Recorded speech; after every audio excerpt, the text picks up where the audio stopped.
Well, look who that cat dragged in.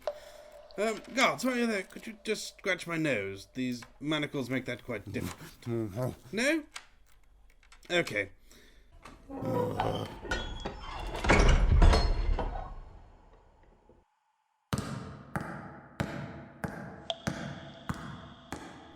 Well, see they got you too. What you in for? Still not talking. Well, we've got a bit of time. Where will we leave off again? Ah, yes. Let's continue with the noobs of life. It was so bad, dude. They were unbelievable. Anyway, so we headed back, and then we were just kind of hanging out, weren't we? And kind of we were looking for stuff to do. And again, I feel like we were having another low ebb, right? Yeah, I think we were. I think it was just the weather, and I thought food would cheer me up. Yeah. And it was still like I was still cold and wet. Yeah. And all my shit was cold and wet. And I was just like, oh man. So then we head to the fire. Yeah. And there's a lovely man there. I'm going to call him Big D for the rest of this story because I don't want to say his actual name because I haven't spoken to him out of character yet. Nor have I actually, but I expressed my thanks to him. We'll call him Big D for the rest of the story. He's a Navarre chap, and he came up in a very random conversation. Started a conversation with us. Yeah. And then I walked in when you were halfway in conversation. He said, well, what are you guys up to? And I went, oh, we're just chilling, trying to do our thing. And he was like, got a little skirmish action if you're interested. They're trying to get 100 good men. It was like 150 actually. Or was it 100? No, it was 100. 100. And they're like, to go and do this thing, there's going to be this ceremony you have to protect. It's a piece of piss, you'd be in and out. and the thing is, we knew all along he was saying bullshit. We knew it was going to be tough. And it's just going to be a lot of fun, guys. I'm saying to him, like, yeah, but my knee. Yeah, that was right. My knee has been blown out, and he's like, I'll protect you. Don't worry about a thing, right? Yeah. I'm like, he seems like an honest chap. He's wearing really good kit, by the way. He looks phenomenal, legit by the way, and 100% looks absolutely fantastic. Mm. Literally, like, could be probably is on the wiki fucking for Navarre. He looks Navarre, fantastic, right? 100%. And but he's got a cheeky grin and a glint to his eye. Yeah, what I love about it is the fact that he just essentially dropped everything to take the three of us on a fucking great adventure. It was a great adventure. And so, what a great time we had. So he started chatting to us. I think we both took a bit of a shine to each other because I literally said, do you know what? Fuck it. If you promise to keep me safe, I'll come with my broken leg. Yeah. And he's like, in and out. It's going to be a lot of fun. Don't worry about it. Yeah. So they start mustering the troops, and there's literally like getting all together.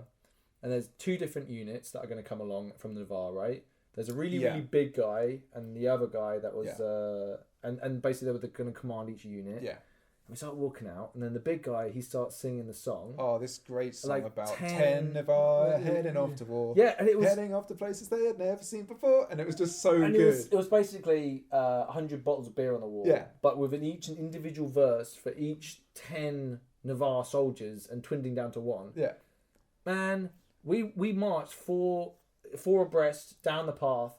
People stopped and watched Navarre going to war. It was so good. And they loved that girl shit. called out, that's a bit of a depressing song. And somebody calls out, wait for the end, wait for the, and I didn't obviously know at that point because I'm just singing it. And then like at the end, the whole thing is that the last Navarre has 10 kids, and then he's got 10 Navarre heading off to war. So it kind of has a slightly uplifting, I guess, kind of end to it. It's kind of cool. We're the guys who he slept with a lot of whores or something, and that's why we're the soldiers of that offspring. Yeah. Anyway, it's great. Fucking brilliant. Really, really good. Hype, right? Yeah. And it started to feel part of Navarre, right? At this stage, just that, being a useful, a little cog, but a useful one, right? Yeah. Head off there. The operation, get to the gateway, which is basically, it wasn't up. Yeah. Just the weather, I think. They usually have this like stone archway, right? Yeah. Like it's a Arch of Triumph kind of stuff. Yeah, but it wasn't up this time. And they also have ominously the medical tent. Yes. Right next to it. I So really the medical should have visited tent, that more. the in-character medical tent. No, but God, the mud out there was horrendous. It was awful.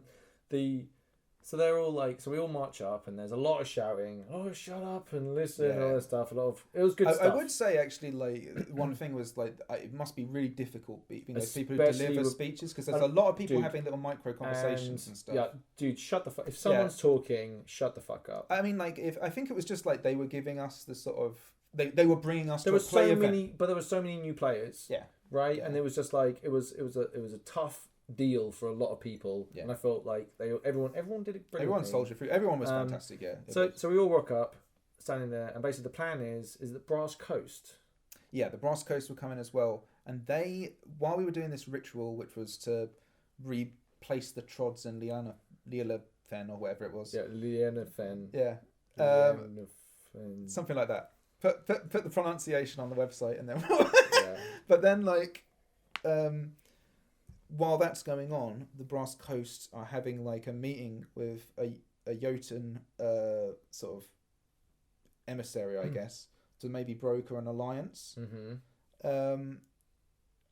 So like that was going on at the same time. So hence the Brass Coast were coming along. So we had a little diplomatic mission coming along. Who was doing the actual ritual? There was a special ritual unit, and they were the very first people. Were they Navarre? They were Navarre, I think. Or there might have been a mixture. I think they might have been Brass Coast. I think that was the reason why they were there. Yeah. So then the idea was that we're only allowed to get 100 through the gate. Yeah. So first people through are the people doing the ritual. Yeah. Then the medics. Yes. Which was Theoretically. And yes. then me and the rest of the grunt infantry, right? Yeah. And we all start going through, and I'm Big D. Yeah. Got a big smile on his face. Yeah. We're having a good time. We're laughing about how the officers aren't very polite, in a fun way. Yeah. You know what I mean? Like, well, they never say please, do they? You know what I mean? Like, and just having a good time, right?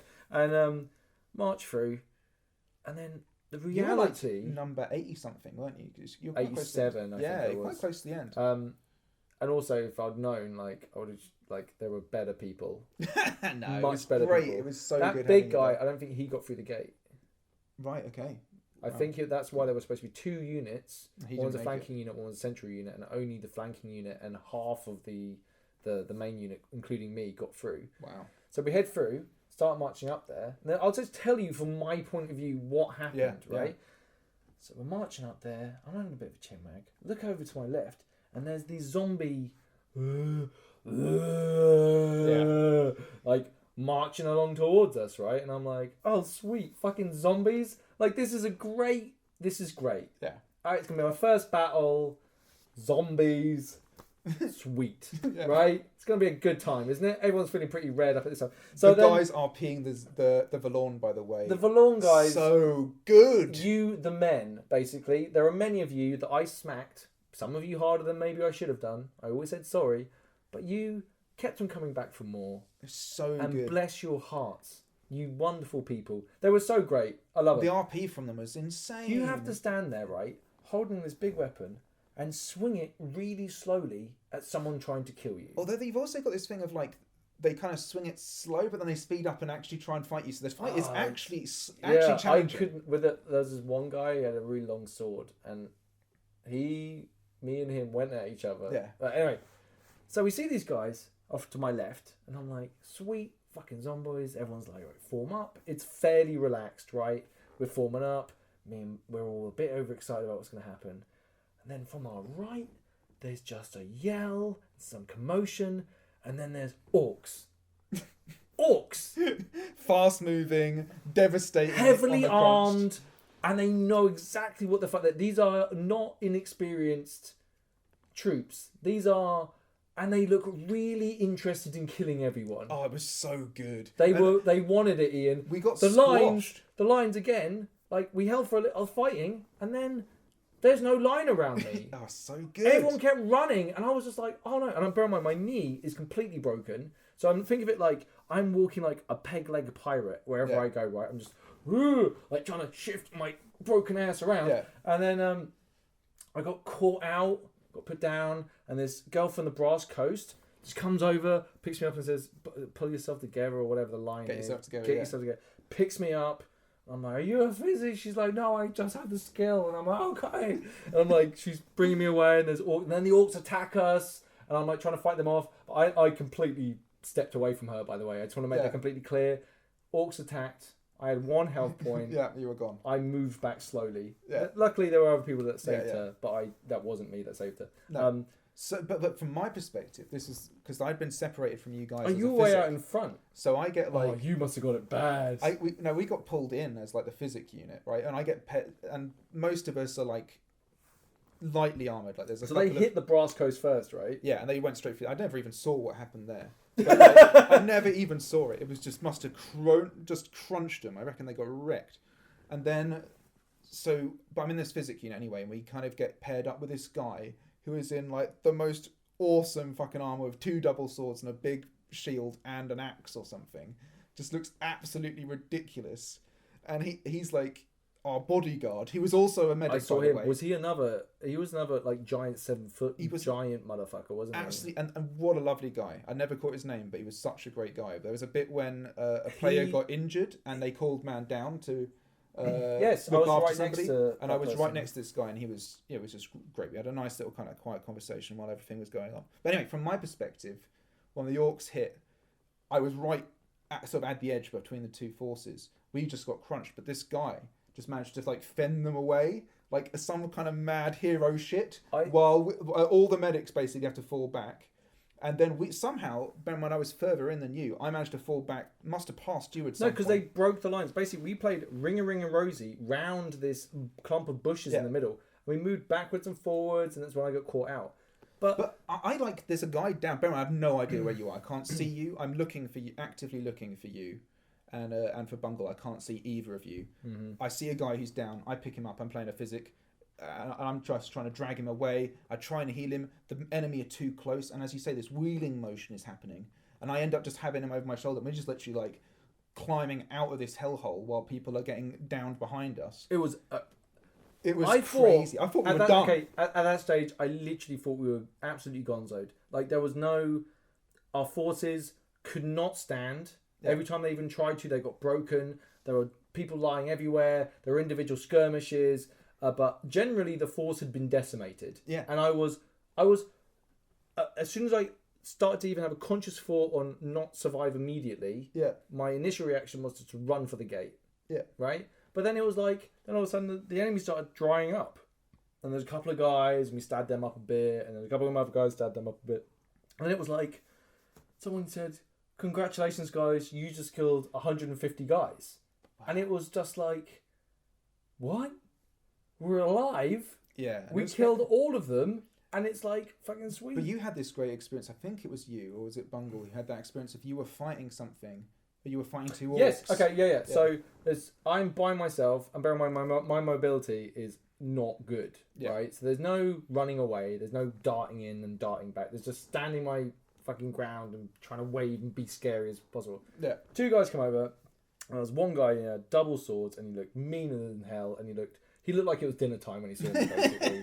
And him and his mate, and they're coming in, and then there's a Valorn, this big guy who's a Valorn player, comes like NPC guy comes over, and he goes, "Whoa," and he starts coming up to me, and I'm like, "Don't eat me, eat them!" And he goes, "Whoa," and then he just goes, "Oh," and just starts going at this guy's left hand side or whatever. So he starts going, "Ah!" And then his mate turns and goes, "Oh no, let me help you try and get this off." And I'm just like, "Aha!" And then I just run. I just try to hobble away as fast as I can. Wow. Yeah, because they're like the orcs and the Valorn were not friendly. That was cool. That was a really cool dynamic actually, and that's probably what turned it. I don't know. I never saw what turned it. Well, I think they didn't get to respawn, and we managed to kill all of them. Yeah.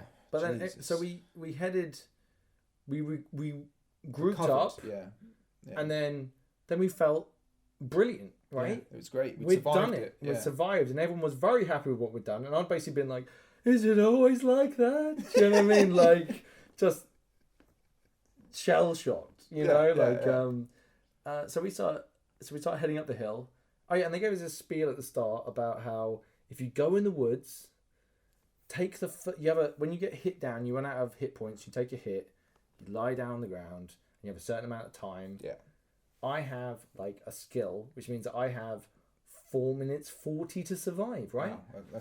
Yeah, I can known of those skills. It's something 2 minutes 30. Yeah, it's like, or is it 3 minutes 40? Whatever. It's more than me. It's a really long time. Yeah. If I'm dead for that long, someone doesn't save me. That's my bad, right? Yeah.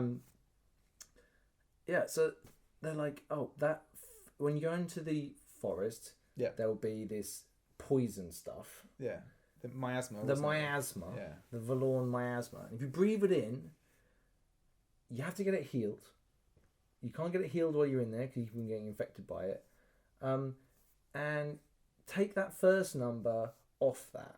So you have 40 seconds. I had 30 seconds. 30 seconds. So if you get hit and go down, someone has to give you medical attention within 30 seconds or you die. Yeah. Permadead. You don't get to, oh, well, that was fun. I'm going to respawn. No, your character's dead. Dead, right? so. Oh. And there we are marching into this and feeling... Big D had the best smile on his face. Oh, he loved it. He was... I would have been a lot more scared. I felt pretty confident. I felt confident. Despite... I even laughed. Remember when they said about the forest?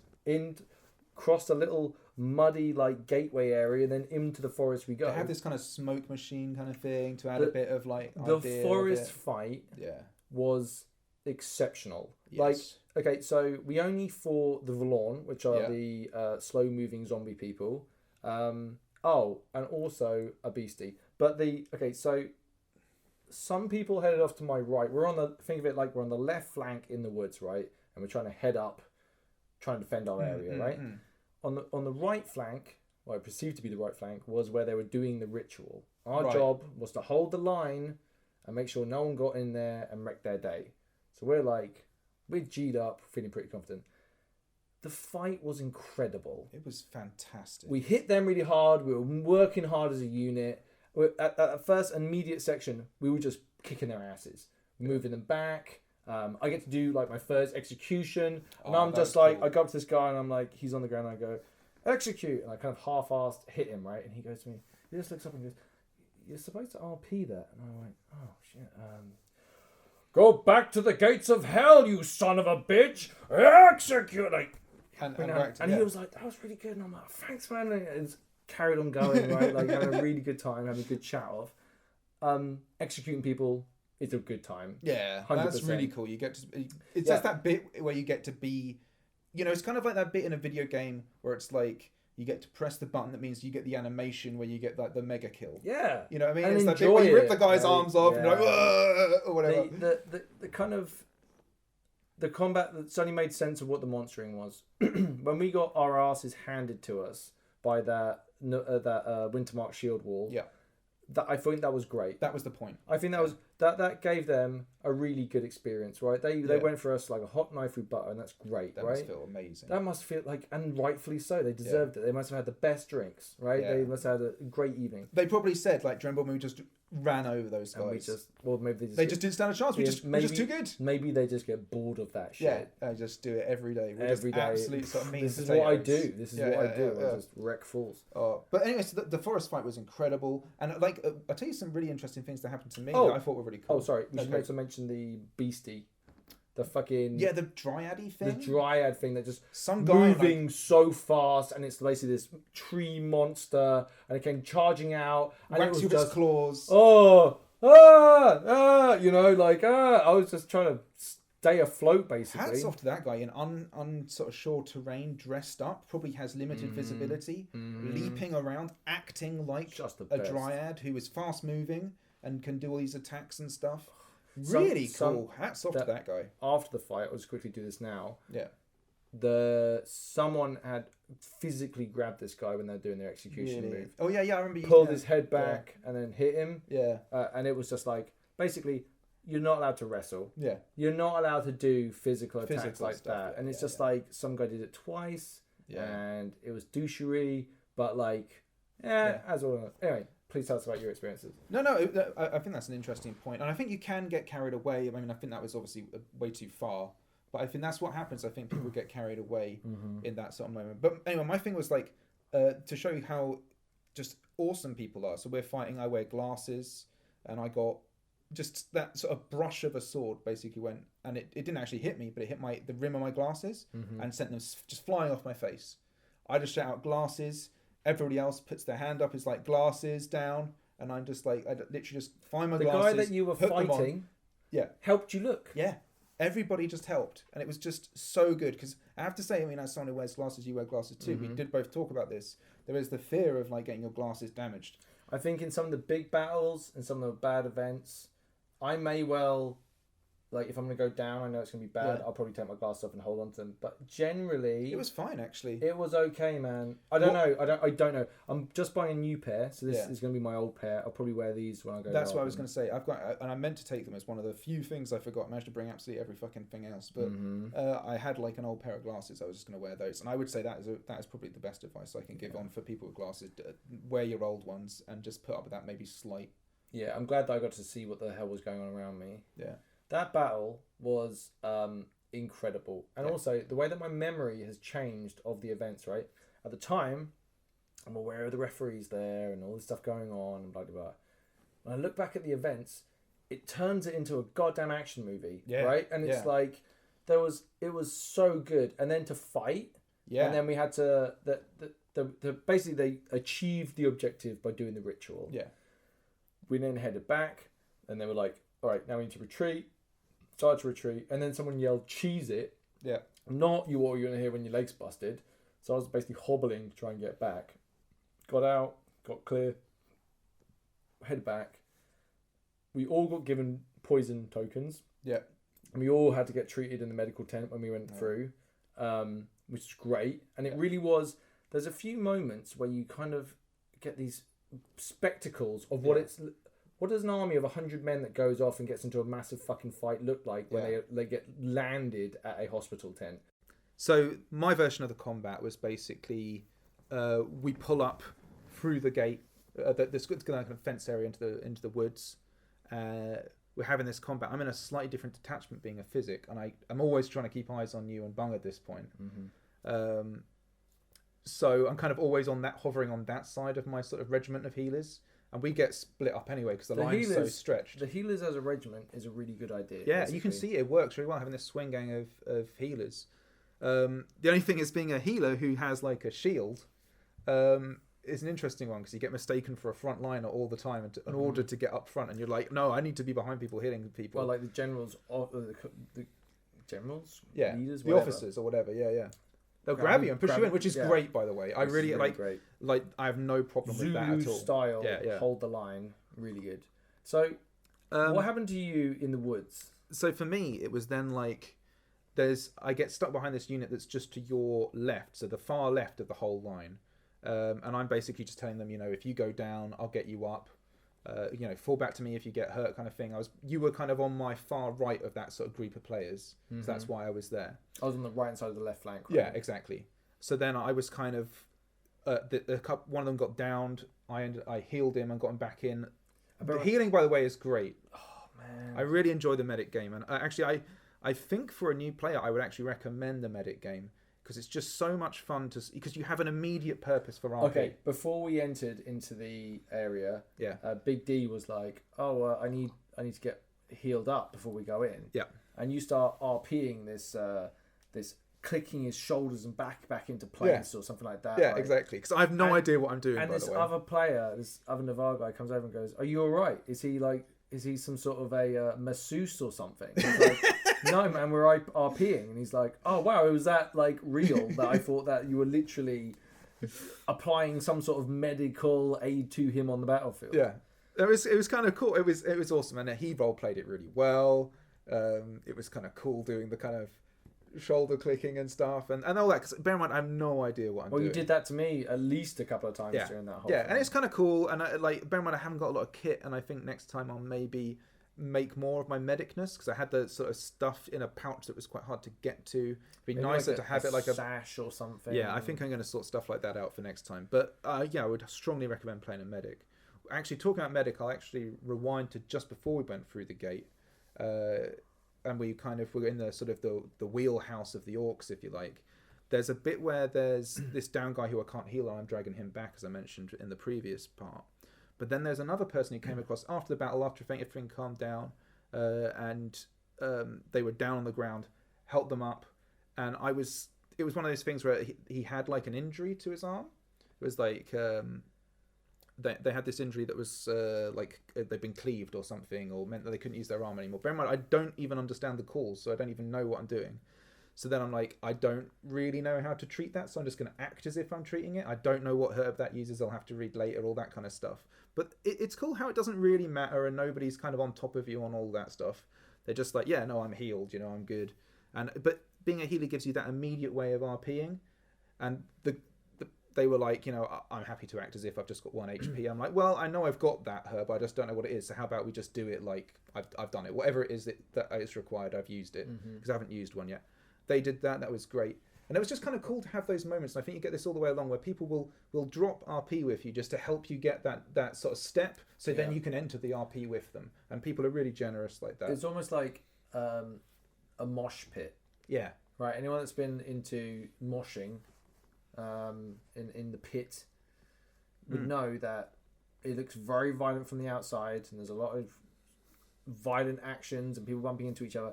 As soon as someone falls over or there's something real world happening, everyone just chills out, stops the party, lets the person get all right, and then gets back to it again. And that's exactly how the battles worked. Yeah, there's a great honor system to the battles, and everyone is just fantastic.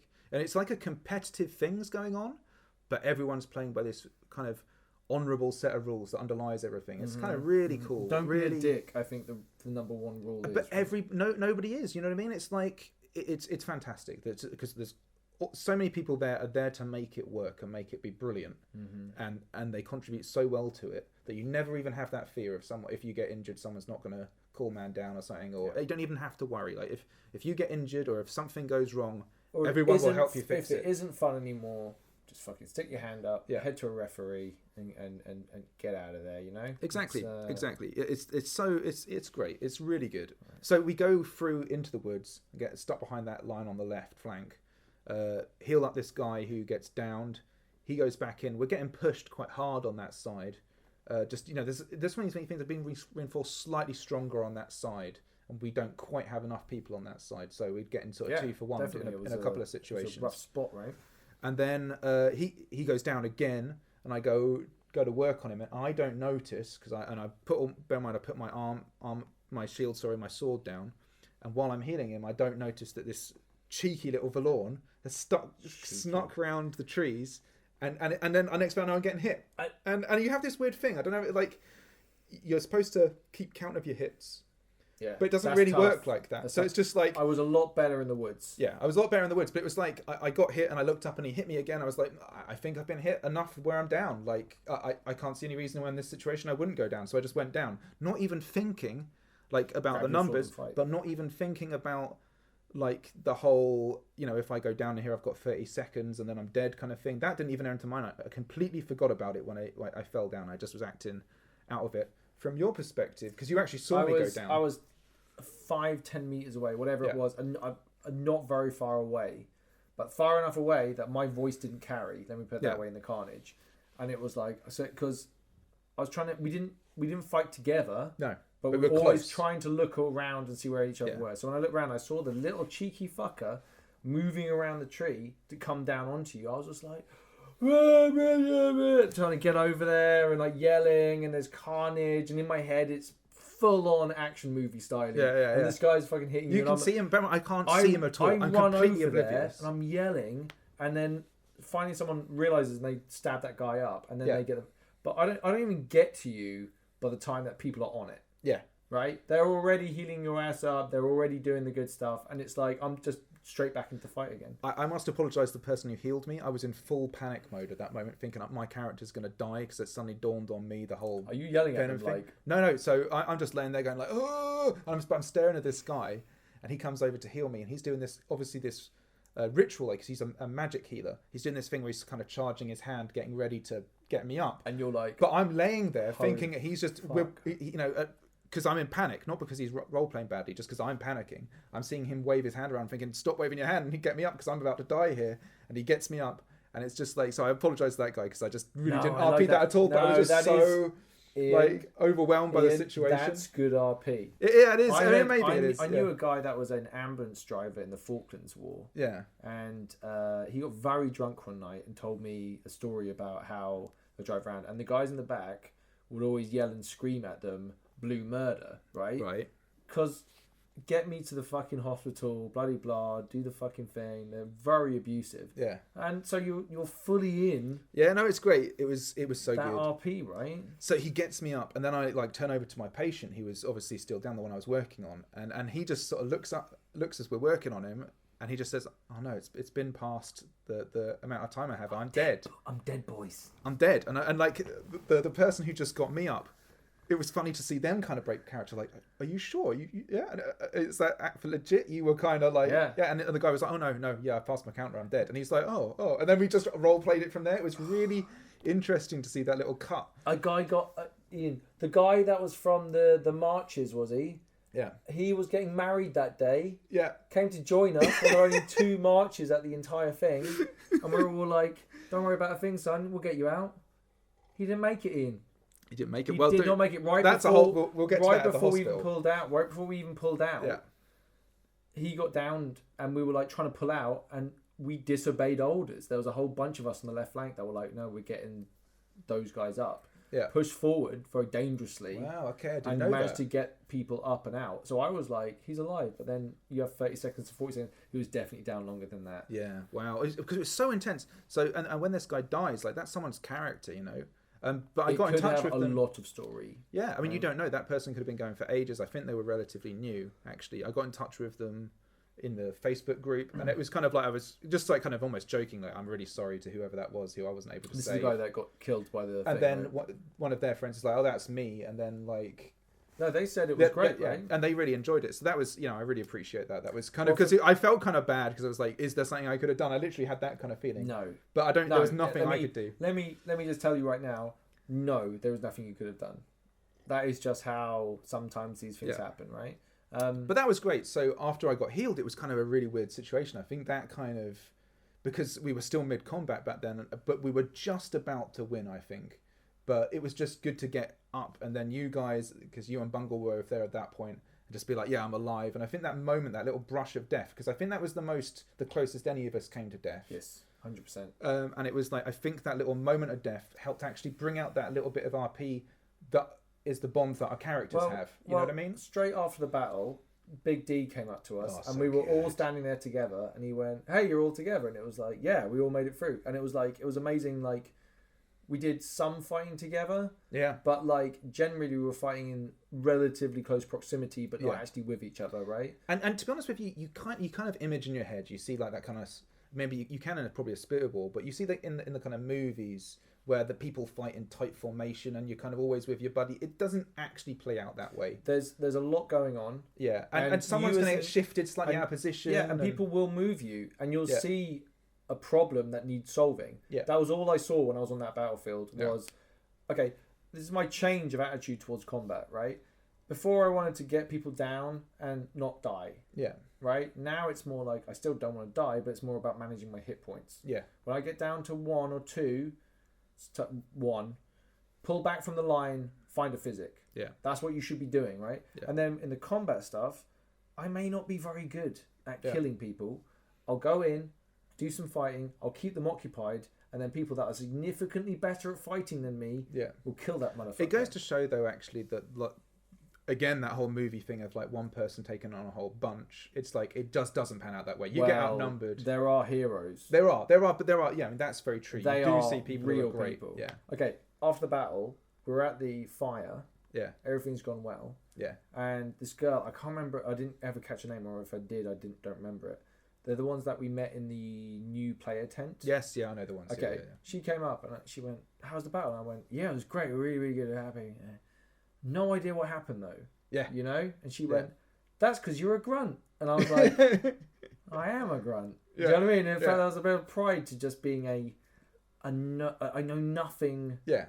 Hired thug almost. Do you know what I mean? Great. I knew so nothing good. about what was going on. Yeah. Talk about the medical test. Yeah. So we're also when we kind of exited the battle, we all got given these cards, and that meant that we all had these kind of injuries. That meant that we kind of needed immediate triage after getting back through the gate, which is kind of again this archway they walk through. And when you walk through it, it's as if you've transitioned from one area. You've transitioned from the fighty area. Fucking Stargate, right? Yeah. You get beamed to a different area, you know? And once you cross that line, you can't go back. So when we get through, we're all acting like we're obviously coughing. We've got this kind of sort of full feeling in our stomachs and stuff, and we're coughing up blood and things. We just get handed cards, basically. Yeah, which tell you how to act all this out, by the way, so you don't have to worry about any of that.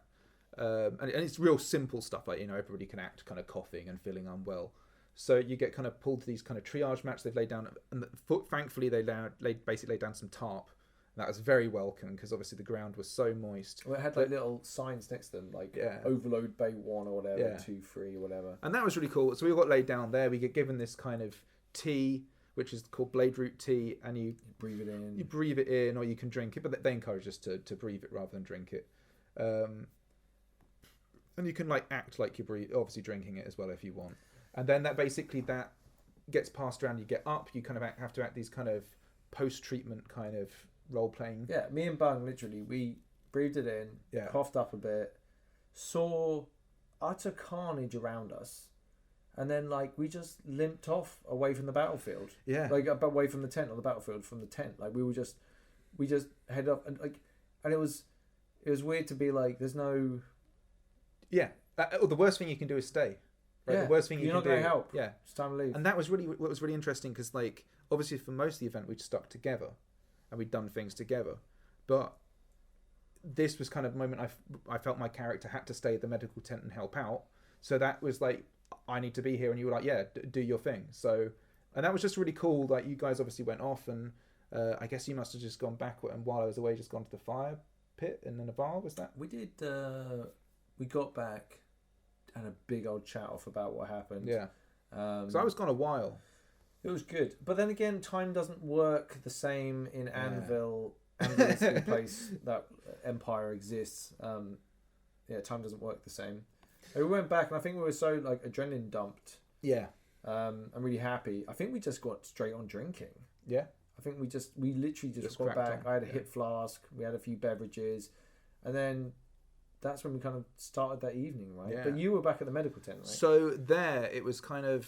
I said, I'm a physic. I can help. What can I do? And they were giving out mugs of blade root tea, basically to go and treat people. I was giving that to people. People role playing really well, doing all that kind of stuff. Again, I'm a super noobish kind of medic, but it was when people kind of help you out, it makes it a hell of a lot easier. So getting people up, and I noticed there was a couple of people who were down and they weren't being treated. They were obviously on bleed outs. One person I was able to treat and get up. I can't even imagine what it's like to be a bleeding out person after that battle. Yeah, it was. I didn't even know we lost anyone. Yeah. When I left, initial engagement, I thought it was bad. After that, I didn't know anyone had actually died. So 2 died at the triage point, I think. One was that chap you mentioned, the Marchers guy, who I think was dead before he got there. Yeah. And the other, I was about to treat, and basically had this cup of blade root tea, and in my mind I did that thing of like, I know the guy needs treating, and if this was OC, I would maybe like throw the cup away and just go and heal, do whatever I could to help the person. But because it's the cup is someone's property, for some reason that bit of my head which is still in the outer character world was like, I've got to put the cup down so it doesn't get broken and then go and heal him. And in that split second that I made that decision, the guy died. It was weird, and then that was a great moment for me because I was thinking in character. What you're saying is you killed a man because you didn't want to break a pot. Yes, literally that's what happened, and I was like, that was a really interesting thing because then I kind of thought, well, now I've got to incorporate that into my character, my RP. That like I hesitated like that, and like actually mixed in my character. I think that's quite an interesting thing. I think what you should do is, I'm going to throw the idea out there. Yeah. You should become a cocky medic. A cocky medic? You shouldn't be... What, like a maverick? Yeah, you're just like, send another one and be like... Yeah, we'll see. Because at the moment, you're a self-doubting medic. Yeah. Right? Yeah. And I feel like it would be nice to have you transition into being... I think that's where I want to... I'm the fucking business. Yeah. What's up with you? Oh, you got both your legs cleaved off. Yeah. I want to get to that place. I mean, again, my kind of... The way I'm choosing to RP is actually very close to how I feel, is that I'm unconfident. Mm-hmm. So it gives me, basically, and I think this was another piece of advice I'd give. I tried to make kind of crux like that help me through the bits where I fear I'm going to be weaker. Yeah, I don't mind anything about like being a grunt at the moment. Right? Completely fine. I see possibility all around me. Yeah, is the best way I can describe it. Right? Like if I want to join the Pathfinders or whatever and rededicate to what they do, which I really like, by the way. Right. Or go down the general game, or probably not like the. When you said the Pathfinder, do you think like the religious stuff? No, the kind of skirmishes. Oh right, yeah. Okay, yeah. That looks. Yeah. I could skirmish for a whole weekend and have a really good time. I could literally RP, just going to the fights. Yeah. And getting shit faced in the evenings and having a really bloody good time. Yeah. No, I'm actually really down with that next time. And I think actually this was one of the sadder points, I think, for both of us. I think we were really down for that, and I think Bungle was too. But I think the weather was just so bad. That like I think that was maybe my one downer on the whole thing was there's so much more I wanted to do that I couldn't do because of the weather. And you only get 3 days, and there's only so much you can take. You got injured. You know, we're not in the prime of our lives necessarily, or the peak of our physical selves. Speak for yourself. Well, I'm certainly not, ladies and gentlemen. So, no, it's just like I don't know. You wake up, you're sore, you don't sleep that well. Need earplugs. Oh my god! When we got, it's not talking about getting home, but by the way, central heating. Yeah, you're the best. Yeah. So that evening we got back, fairly high spirits despite my knee being fucked. Yeah. And we just good old time drinking, didn't we? Song and story time was incredible. Song and story time, ladies and gentlemen, which is a Navarre tradition. So good. We've also, as a group, everybody clubbed together to get this big metal ball, which is like a fire pit thing. I'll chuck in a little bit for it. And that was really nice, by the way. Chucked in a bit of cash for this ball thing. It looks amazing. Phenomenal. Like, absolutely. It really kind of... I think it gave the Navarre that thing. You know what I mean? That thing which is like different from anywhere else, and it's cool. You've got to come and see it. You know what I mean? I fucking love Navarre.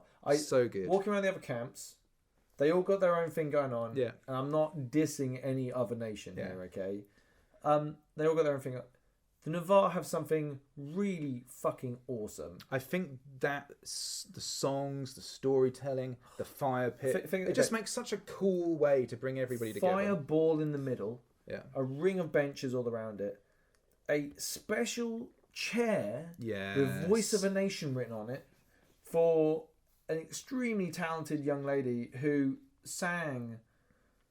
She was a kind of like the leader of the band. Yeah, she was incredible, and again so generous. Did like that stuff of like she'd sing a song and then say, "Does anybody have a story or a song they'd like to sing?" And it was open to anyone. Like, I could have stood up and told a story. Absolutely, you could stand up, tell a story, do your thing, sit down again, and get. That was fantastic, and it was actually really good to see people who obviously aren't naturally confident stand up, tell a story or sing a song. Yep.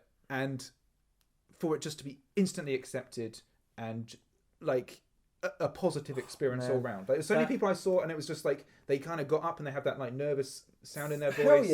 And then they get through it and they do that relief, which is kind of comes with being on the stage almost. And then they get, of course, that feeling of like, everybody loved it. Mixed in, you have incredible performers. Oh yes. Like some of them. Okay, the lady, the Voice of the Nation lady. Yeah. Incredible. I just lost in some of the songs were like full of basically they have songs that are like in character, so they'll sing about the Navarre or an actual event or whatever. So when you're hearing these songs, you're like, this could potentially be the story of the guy sitting next to me, or people that he used to be, or people that have died, and like it's spellbinding and full of imagination. It's full on awesome, and then you get raunchy, dirty, hilarious songs. Where was that guy from? Was he a Brass Coaster? Where was he from? I think he was Brass Coast, but he was so good. He comes down right with this song, and it is about always taking the cheese. Yeah, it's like so good. It's a guy who's like a playboy, and he basically tells a story in innuendo how he goes around and gets it on with all these different people from all these different nations. There's a verse about every nation, and every single one of them he swindles. Yeah, right. And the whole song is just this story, but this guy was incredible. Like the charisma was just dripping off this man. He had the whole circle was as one laughing and having a good time. Amazing, and the acting was outstanding. Dude, he could legit have been like it was one of those moments of transformative where you're taken away to, if you are your character, sitting around a group of people in a fantasy world, watching a great bard tell an amazing story song. A bard, a concept I have always had a problem with in any sort of D&D or anything. And it makes so much sense it when makes you see it. way more sense in context. You're like, a guy that can sing and tell stories, that's a valuable fucking resource. We need to keep this guy alive. Yes. Because all you have is campfires and freezing ass cold. If a guy can sing you a song that will make you forget it's cold, well, that guy's a valuable guy, right? That guy's really... And that was incredible. There was also that other song by that lady who I think might have been from Eurozen. I'm sorry if I'm wrong again. And she sung the song about... I'm sorry if I'm wrong again. Sorry, yeah. But no, and it was the song about the person who came into a camp and... Oh, showed him his... Wow, it was great. That got pretty serious. That was a great song. It was just a really... awesome. Also, it made me think about tribe and human beings and how tribes are formed, because you literally say, dress a certain way, talk a certain way about things, and then sing together and fight together. Yeah. And by the end of that weekend, ladies and gentlemen, we are Navarre. Yeah. 100% bona fide members. I think all three of us fell in love with it. Just it's every nation has their thing, I'm sure, but it just feels like a bit like how the orcs have their masks that helps them kind of have that immediate RP thing. We kind of have this. We're in the woods. Yeah, that's an immediate thing. That's is like that's a physical, visible, tangible thing. And they sing a lot. And good for that. You know, like it was one of those things where you heard about it, we're like, I'm not sure. Man, it was one of the things I was most not looking forward to. Yeah, it straight up was. And because you figure it's just going to be a bunch of awkward people who maybe aren't that great at singing around and just telling really awkward stories, cringy, and stuff. Awful. But it's not like that at all. It makes me and Bung, yeah, and you, I think, all have thought. We all got our little creative juices flowing and went, I've never done anything like that before, but I feel a little bit of spoken word coming on. Yeah, like I fancy it. It's that sort of like, it's exciting, right? Yeah. You're like, wow, do you know what? I know that person is shitting their pants while doing that, and they pulled it off, right? Yeah. Some people read it straight from fucking paper. Some people were clearly very nervous. The group was always down, right? You want to put some effort in and tell a story and try and like put it in this world and make the world a better place, then fucking do it, brother. Have good on you, you know? It was so good, and so many people really just, as I say, it just gave it a go, and really hats off to those people who stood up and did anything. And the group songs are like, they have a whole bunch of ones that, but anything where people can join in for the choruses, they're big in Navarre, and it's like, it works, man. It's really good. Right, I think we should probably try and start heading towards the end after this meandering, long-ass conversation that we've had. So basically, we spent Saturday night. We had a really good time. Really good. Sunday morning, we woke up. My leg is completely destroyed, right? Yeah. Bear in mind, there's the battle on Sunday where we get to go out on the field as our own characters, right? We didn't go. No, we didn't go. I regret that to a point. I don't think... I have zero regrets. Yeah, I can understand from your position. I think it was more just like, I had such good time in the skirmish, I wish I'd gone. But, and not regret's the wrong word, maybe. I just kind of, I'm sad I didn't get to go. You know what I mean? Like... I think it, like, where we were, and bear in mind, when I don't know whether it gets better or not, but it's exhausting. It's really tiring. It's really tiring. Again, the weather was such a massive thing. Trudging through mud. Literally, we're not even exaggerating. It was so bad. You trudged through mud everywhere you went.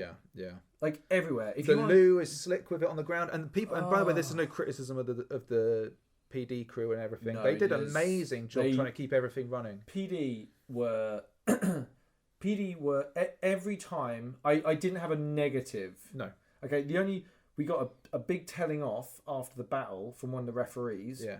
About that person grabbing the person grabbing someone to do their thing. I think that was right. And I was like, do you know what? From his point of view, he should be hopping mad, and that should really get it through to everyone, right? And then the other guy came over, and they were like, good cop, bad cop about it, and he went, I know that pretty much all of you probably had nothing to do with that, but they said it could have been a Navarre player, so we're letting you guys know. Yeah. And everyone to a man was like, fuck that guy. Yeah. Let's get on with it. Thank you very much. We don't even mind you giving us a good talking to, because the shit needs saying, right? Yeah, it was great. Claire in the early the new players things, so really good, really amazing. That whole speech they gave, I went really, through one by one. yeah. Just great people, really good, really informative, really helpful. And like the egregore that we have, for example, the egregores, really nice. Good. And that what I love is there's so many things built into it that they thought of to really make it great. I feel like I let our egregore down.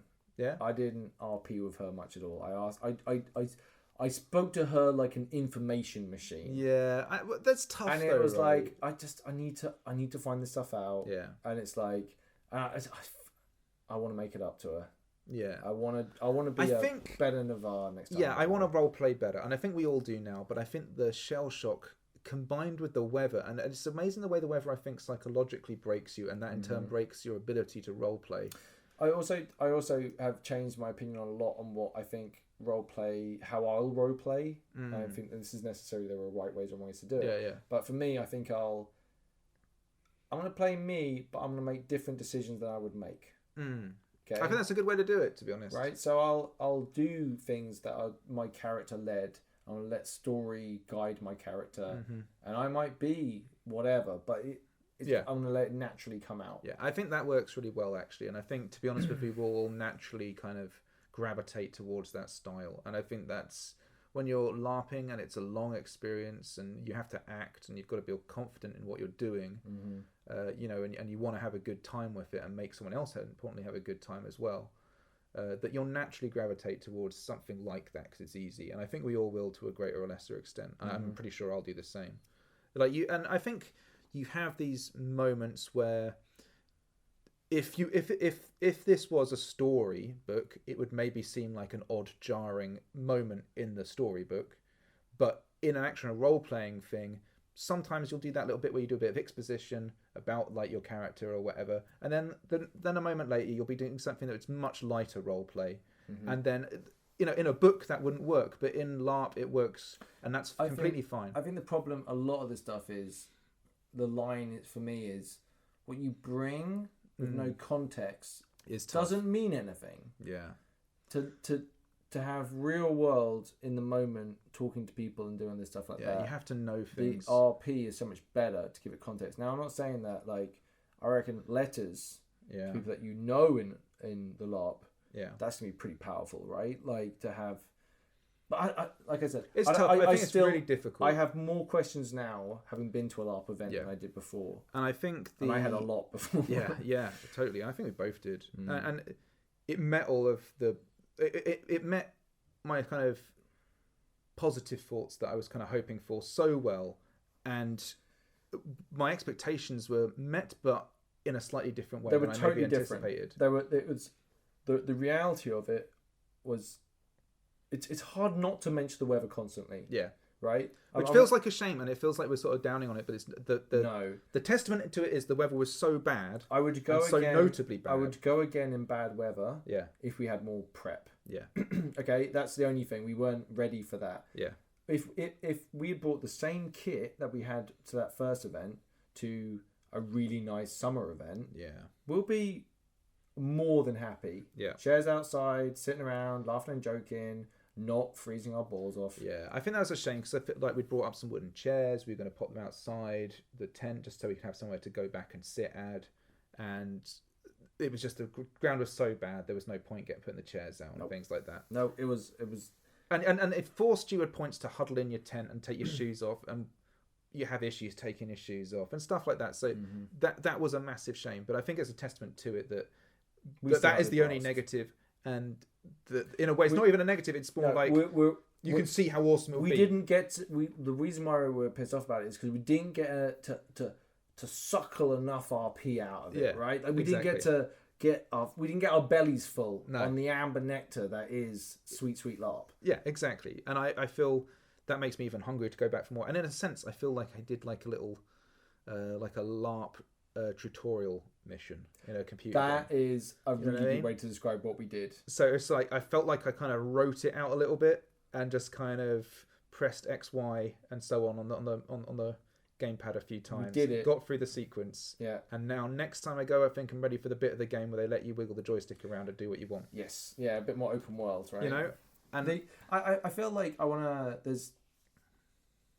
to get in. Okay, let's just talk about what we want to do next event, right? I want to get in and go and see the orcs. Yes, I think that has to happen, and because the build up to it, and kind of not being allowed in and stuff, and I think it's almost become part of the story of us. I was at this close to finding them on an orc forum, maybe. Yeah, I don't know if. But I think I'm going to leave it. Yeah, I think I'm going to leave it, but I might go during the day next time. Let's see how things play out. Yeah, I think the problem was, again, weather was so bad, we just struggled to get up on time and get our shit together and stuff like that. If someone came knocking on our tent, how ready I would We not won't be be ready ready. for visitors at any stage. If I'm in my tent, I'm not accepting visitors. Yeah, and that's tough. 'Cause Dave needs his alone time. Right? Yeah, I think and hats off to all the people who are like that. There's loads of open tents with open things going on that you can just go right up to. And Fuck, we didn't even talk about thievery murderers. Oh my god, and all that shit. There's so we go, and bear in mind we talked about this before we go that the things that are going to happen and probably aren't going to happen. I keep banging on about I don't want to get murdered. Yeah, and everyone keeps going to me. Murder doesn't really happen at Empire. Night one. Bunch of murders turns out, and some robberies and stuff. Yeah, robberies. People got the taverns got ripped off. Yeah. You guys tried to corner a guy in a tavern. We did. Or something. So that's a really interesting one. So there's been this kind of bit of thievery's been going on, and it was a winter marker, I think, who did it. And this is the crazy thing. I Ian, have no you just real said idea. Wintermark did it, but you don't know, right? Yeah. I don't know 100%. I know it's filthy, right? That's shenanigans. That actually really interesting story with the winter markers and the campfire, but I'll come to that after this. But so we know it's somebody from Wintermark, and they're trying to get this kind of mob together to go and basically get them because they've held someone up inside this tavern, and they're threatening to obviously do them in. Don't mind, this is all I see, and it's like. So we go down, obviously, as backup because he had some heavies with him or something. We were going to go down and obviously clear them off and take them to custody. And we head down there as a chat, and they've already snuck out and stuff, and they've already got away or whatever. So we kind of, what our purpose there was needless. But it was just really interesting that it was there's a weird kind of mob justice system. We're going to go and lynch this guy. It was it was a cool thing to be part of. But it made you think, man, there is also, actually thievery. Yeah, but also how word of mouth is a funny ass thing, right?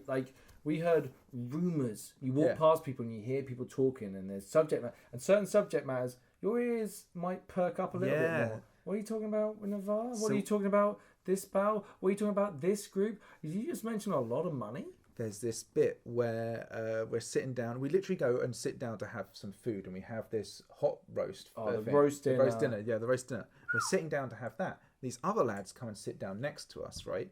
And proper like a tavern scene from a fucking movie.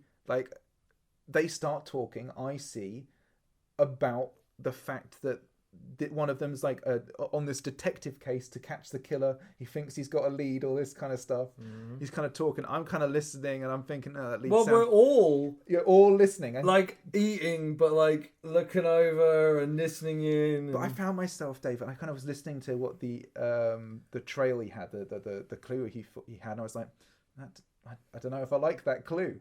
And I was kind of thinking, and I was sort of RPing I didn't like that clue. It was I'm kind of eating it I start eating more kind of less respectfully, I guess. Not it was kind of really weird, in a ever so slightly. I don't know. It's kind of weird. It was weird to have this kind of RP but not really RP moment. It's kind of weird. I like the different nations interacting, the stuff that comes from that. The different nations are very different. Very good idea to do that. If we were just one big blob of people, I think it would suffer. It makes so much more sense, right? If we bump into a whole bunch of Dornish lads, right? Yeah. They're from Dorne, we're from the Var. Yeah. We all know where we stand, right? It's if the shit hits the fan, I know who I'm standing next to, and I don't know who exactly I can 100% trust. Yeah. Probably the random heavily armed strangers that I'm talking to. Yeah, no, it's just... Yeah. Quickly, go through what happened at the fire. So at the fire, on the previous day, there was another skirmish going on that we didn't go to. and they were trying to muster some people for it, and something happened. Some winter markers had to pull out or whatever, and someone jokingly, I think actually OC, but it wasn't announced as OC, so it was in character. It was in character. Don't defend them here. No, it's true. Well, I don't know. It was anyway. It was one of those kind of throwaway comments I think somebody made, which was like "flakers" shouted towards them, right? Flakers. And then hats off to the Wintermark people, because regardless of if it was an out of character statement or an in character statement or whatever, the guy role played it so fucking well. He came back. He was like, "Did you guys call us a flaker?" No, and this is before. He came back at Songs and Stories. Yeah, that's what I mean. But actually, at first, he said, what did you guys say? Like, said back to us. I think, one of them did. Yeah, and then they walk off, and then they come back later that night. Oh, so this is in the day. This is in the day. This is when it's said. This is when the person shouts out "flakers." And I almost wanted to stand up at the thing and say, "Why? I heard it. It was wrong," and all that kind of stuff. And that they, no, but all that kind of stuff. It wasn't my place. And also, no, but I liked how it went down really well. So anyway, they come along in the evening when it's songs and story time, right in the middle. Songs and story time. With weapons drawn. Yeah, with weapons drawn. Fucking coming into the Navarre camp. Weapons drawn. I know, it was crazy. But hats off that the RP was great, because he steps in.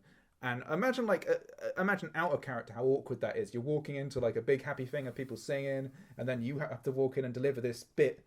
And it's like, he did it really well. His mate then took up and was like talking about, we're these people, we're really awesome, all this kind of stuff. He's talking about his actual personal group of people. And then our wonderful bard was like, she was like, the voice of the nation. The voice of the nation. I'm really sorry, I can't remember your name. I can't remember the name of pretty much anybody, I've got to say. No, that's true. I'm just awful at names. But anyway, she's like, we appreciate your grievances, all in character still, right? But, this is our kind of place where we sing and tell stories. If you go and see one of our guides, they'll talk you through. But it was all I see. It was so good. What a great way. And also, I like the idea of, like, the menace behind that. Yeah. Right? Like, it's a direct, it's polite, this is not the place for that. Yeah. You need to go and speak to this person if that's something you want to discuss. But here, we sing stories. And we tell stories, right? Sing songs and tell stories. And if you want us to fucking have an issue, do you know what I mean? Like, then we'll kill you. Like, this isn't, like, oh, no, I don't know what, you know what I mean? Like, there's 100 armed individuals who don't, like, let me put it this way. If I found out someone had done something to the voice of the nation, would you grab your weapon immediately? I would grab my weapon immediately. Yeah, there would be whatever it was. You want to send a giant war pig at me or like a rhino? Yeah. Well, we'll stand and we'll kill that. If it insulted her or her, then absolutely, because shit ain't right, man. So, but that was amazing. And then what was really cool about it was, and I'd say hats off to everybody who RP'd that moment. Winter markers, our people, Navarre, obviously all the stuff that must have gone on afterwards with the guides talking to them and so on. But the cool thing was, and what I really liked was, so they were leaving and they kind of were like, okay, we're going to go and talk to the guides. And then someone in the circle shouted out, "Tell us a story!" Yeah! Tell us a story! Or something. And then, again, hats off to that guy who turned around. And bear in mind, a minute later, he'd been sort of talking shit to everybody. And then he kind of tells this story that kind of like... What, he did tell a story? Yeah, he did tell a story. That's amazing. Yeah. He tells this story and it's kind of like about him and his group. And just like, some sort of like tale they have. I can't actually remember. That's phenomenal. And then so he delivers that and then they go off. And I thought that was, what a great little touch. What a really good thing. Oh, that's delightful. Because it's like there's this respect, but there's this sort of little... That was a little niggle, right? We gave them a little niggle. We gave them a little niggle that somebody in our group shouted out and called them a flaker. And if you think of it from their side, they're sitting in camp and they're like, yeah, those guys called us flakers. We can't let that stand, right? Imagine if that was our people. But that's a nice way to bring us kind of back to where we started from. Yeah. When we were talking about how there are hundreds, if not thousands, of tiny little storylines and tiny little butterfly effects onto each other. Yeah. And, okay, there are big people who carry big weight, but there are lots of little people that make all that storyline happen. And it's... Yeah. I'm only just... only just having a beginning glimpse. to have a glimpse of that. Yeah, I'm having a peek at what it looks it's like that thing. Like for example, the situation where me and Bun were going off in that lynch mob kind of thing is a great example of that. Right, we're just these little ripples that are kind of going, the stones that are going down that little river behind the sort of the current, you know. And it's like, but through doing that, we're adding weight to the whole proceeding, you know. Yeah. You know, and you know, we did nothing I see pretty much. We just walk along and sort of trod through the mud, and we chose to do it, even though it was to no fruitful end, and walk back. And it was cool. It was cool to see that little moment of insignificance, maybe, but it added weight to everything, right? When people saw us marching past the town centre, the Anvil Centre sort of area, and there's like, you know, 20 guys armed all off to sort out a situation. It looks serious. No, it's 40, I think. Yeah. Something like that. It was 40, legit anyway. Yeah. There's a lot of aspects to it that I'm still digesting. Yeah, I think we will be for a while. I mean, you guys are going again. Unfortunately, I can't make the next. Well, hopefully we're going again. Touch wood. Yeah.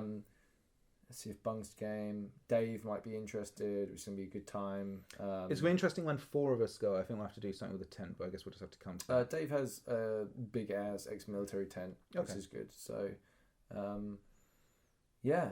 I mean, we'll wrap it up there. Yeah, I think so. And then we'll maybe see where we go. We might record some stuff before the next event. Maybe yeah, not. maybe. I think like just, you know, you explore it and see what you want to do with it. I think you're gonna have a good time sort of coming up with future plans. Good. Right. Well, thank you for being on. No, it's my pleasure. And so that brings this section of the story to a close, and also happens to be the time the guards change. So I'm going to be off, but maybe we'll meet further down the line. Ta-ta!